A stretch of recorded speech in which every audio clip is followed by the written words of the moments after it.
की वीडियो में हम करिकुलर एक्टिविटीज, निसाबी सरगर्मियां, को करिकुलर एक्टिविटीज, हम निसाबी सरगर्मियां और एक्स्ट्रा करिकुलर या गैर निसाबी सरगर्मियों के बारे में जानने की कोशिश करेंगे कि इनसे क्या मुराद है, इन तीनों में क्या फर्क होता है और इन तीनों के क्या मकासद होते हैं। तो सबसे पहले जानते हैं कि करिकुलर एक्टिविटीज वो एक्टिविटीज जो कि करिकुलम को पूरा करने के लिए इस्तेमाल की जाए, करिकुलम को इम्प्लीमेंट करने के लिए इस्तेमाल की जाए, उनको करिकुलर एक्टिविटीज कहते हैं। तो करिकुलम से क्या मुराद है, इससे मुतालिक मैंने एक वीडियो बनाई थी जिसका लिंक डिस्क्रिप्शन में मौजूद है।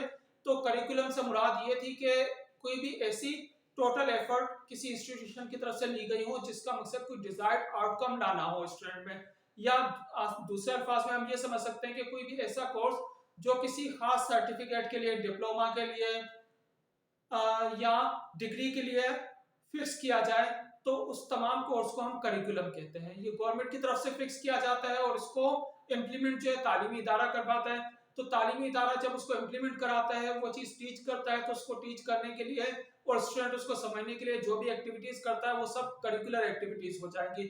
मसलन टीचर का क्लास में लेक्चर देना, स्टूडेंट्स का पॉइंट नोट करना, उसकी प्रिपरेशन करना, नोट्स बनाना, ये सब करिकुलर एक्टिविटीज हो जाएंगी। तो करिकुलर एक्टिविटीज का मकसद करिकुलम सेट करता है। मसलन अगर लैंग्वेज सब्जेक्ट हम टीच कर रहे हैं तो उसका मकसद ये होगा कि स्टूडेंट में लिसनिंग, स्पीकिंग, रीडिंग, राइटिंग की स्किल्स पैदा करना, डेवलप करना। अगर साइंस पढ़ा रहे हैं तो उसका मकसद उसमें ऑब्जर्वेशन की सलाहियत पैदा करना है।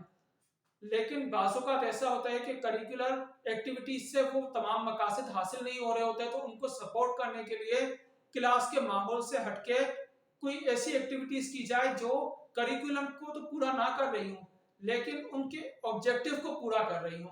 मसलन अगर हम ये कहें कि स्पेलिंग कंपटीशन रख दिया जाए तो उससे ऑटोमेटिकली स्टूडेंट्स की विकेबलरी बढ़ेगी, या ऐसे राइटिंग कंपटीशन रख दिया जाए तो उससे स्टूडेंट में राइटिंग स्किल्स बढ़ेगी, थिंकिंग की एबिलिटी बढ़ेगी, या डिबेट कंपटीशन रख दिया गया, स्पीच कंपटीशन रख दिया गया जिससे स्टूडेंट की लैंग्वेज स्किल्स के साथ साथ उसकी थिंकिंग की एबिलिटी बढ़ रही है, दूसरे स्टूडेंट्स की लिसनिंग की एबिलिटी बढ़ रही है, अंडरस्टैंडिंग बढ़ रही है। साइंस पढ़ने के बावजूद वो इर्द गिर्द सही तौर पे ऑब्जर्व नहीं कर पा रहा, उसको आम जिंदगी में किस तरह से इम्प्लीमेंट करना है वो नहीं समझ पा रहा, तो उसके लिए हमने साइंस कंपटीशन कर लिया, साइंस एग्जीबिशन रख दी। तो साइंस फेयर या साइंस एग्जीबिशन से स्टूडेंट अपने सराउंडिंग पे गौर करेगा और इस तरीके से उसमें ये वो इंकरेज होगा कि किस तरीके से उसको साइंटिफिक रूल्स को अप्लाई करना है। तो इस जो को-करिकुलर एक्टिविटीज होती हैं उसके मुख्तलिफ मकासद हो सकते हैं, जैसे कि ग्रुप में काम करना सिखाना, सोशलाइजिंग, पर्सनैलिटी डेवलपमेंट, कॉन्फिडेंस का बढ़ाना।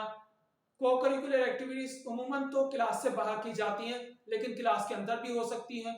जैसे कि मैं अपनी एक पर्सनल एक्सपीरियंस आपसे शेयर करूं कि मैंने एक स्कूल में ये इम्प्लीमेंट करवाया था कि वीक में एक पीरियड स्टूडेंट्स का लास्ट पीरियड जो है वो बज़्म अदब का हुआ करता था, जिसमें स्टूडेंट अपनी मर्जी के मुताबिक एक्टिविटीज कंडक्ट करते थे। मसलन कोई पोएम सुना सकते हैं, स्पीच कर सकते हैं, तिलावत कर सकते हैं, नात पढ़ सकते हैं। तो इस तरीके से वो अपनी चॉइस के अकॉर्डिंग करेंगे और इस तरह से हम एक महदूद पैमाने पे जब ये करते हैं इससे स्टूडेंट के इंटरेस्ट भी डेवलप होता है और टीचर्स को ये जानने में आसानी होती है कि कौन सा स्टूडेंट किस को करिकुलर एक्टिविटीज में ज्यादा माहिर है या ज्यादा इंटरेस्ट रखता है। तो इस तरीके से बेसिकली जो है वो स्टूडेंट्स हो या हम लोग हों, हम सभी जो है वो चेंज को पसंद करते हैं, एक ही माहौल से हम उगता जाते हैं, तो लिहाजा स्टूडेंट्स के लिए भी एक एंजॉयमेंट का जरिया बनता है।